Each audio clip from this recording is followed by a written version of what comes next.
Good morning বন্ধুরা, তোমরা সবাই কেমন আছো? আশা করছি তোমরা সবাই ভালো আছো। আজকের ব্লগটি একটু স্পেশাল, কারণ আজ গিয়েছিলাম একটা দাওয়াত বাড়ি।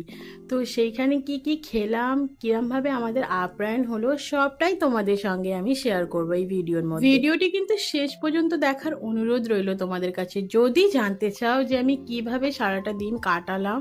তো যাই হোক, প্রথমেই শুরু হয়েছিল ওয়েলকাম ড্রিঙ্কস দিয়ে, তারপরেই কিন্তু আমরা নাস্তা করে নিয়েছিলাম। নাস্তার ক্লিপটা কিন্তু আমি নিতে পারিনি। তো দেখো, আজকে শো স্টপার ছিল চিকেন বিরিয়ানি, যেটা হয়েছিল অসাধারণ। তো তারপরেই কিন্তু বিকালে স্ন্যাক্সে আমরা করে নিয়েছিলাম চিকেন পাকোড়া, যেটা অনেক অনেক অনেক সুন্দর হয়েছিল।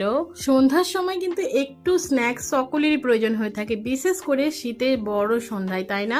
আর এই চিকেন পকোড়ার রেসিপি যদি তোমরা আমার থেকে জানতে চাও, তাহলে কিন্তু আমাকে কমেন্টে জানাতে হবে। তারপরেই কিন্তু আমি এই চিকেন পকোড়ার ফুল রেসিপিটি তোমাদের জন্য আমি নিয়ে আসবো। তো দেখো, গল্প করতে করতে কিন্তু আমাদের চিকেন পকোড়া প্রায় হয়ে এসছে। তো সব কিছু শেষ করে নিলাম। তারপর কিন্তু একটু গরম গরম চাও হয়েছিল। তো সারাটা দিন খুব এনজয় করেই কাটালাম, একেবারে আসতে ইচ্ছা করছিল না।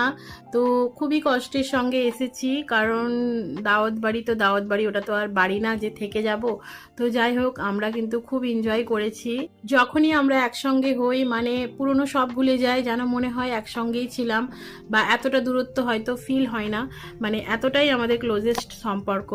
তো যাই হোক, আবারও যাব ইনশাআল্লাহ, তোমরাও আসবে। তো যাই হোক, আমাদের কিন্তু চিকেন পকোড়া পুরোই রেডি, এবার সার্ভ করে নেবার পালা। তো সার্ভ করে নিলাম গরম গরম মুচমুচে একদম ট্রেন্ডিং চিকেন পকোড়া।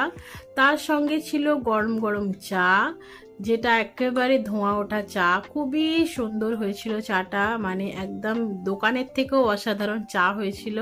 চাটা আবার আমারই ডিমান্ডে হয়েছিল। আমার ডিমান্ড ছিল যে চাটা একটু স্পেশাল করে বানাবে, যাতে খুব ভালো লাগে, অল্প হোক কিন্তু খুব একদম হেভি ভাবে, মানে একদম স্পেশাল ভাবে। তো যে ভাবনা সেই কাজ। তো চাও হয়ে গেল, তারপর সঙ্গে আমাদের চিকেন পকোড়াও হয়ে গেল। সারাটা দিন এইভাবেই কাটালাম। তোমাদের সঙ্গে আবারও একটি নতুন ব্লগ নিয়ে গল্প করতে আসবো। আজকের মতো এখানেই, টাটা।